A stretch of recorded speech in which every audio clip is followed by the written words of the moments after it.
rider, yung unprogrammed appropriations? Kasi hindi naman talaga kasama sa General Appropriations Act. Hindi na pondohan eh.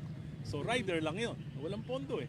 Walang Diba? specific reference. Walang specific source of financing. Alam mo itong unprogrammed funds, para itong shortcut. Kaya nagkakaroon, pero walang transparency. Kaya dyan nagsisimula yung kaguluhan. Katulad na nung nangyari noong 2023, 2024 at 2025 GAA. So iwasan na natin ito. Para hindi na mangyari uli.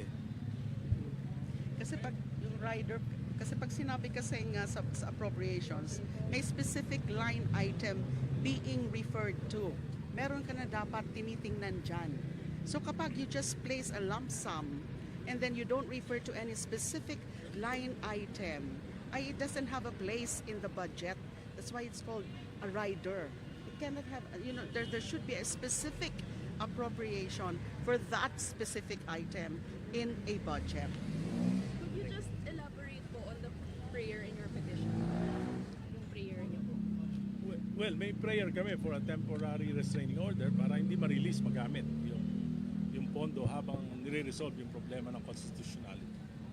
So, TRO muna, and then on the merits, pinapa-declare namin as unconstitutional the portions in the budget on the unprogrammed appropriations. Kasi yung ating budget, yung budget natin, mayroong budget of expenditures, pero budget of expenditures and source of financing.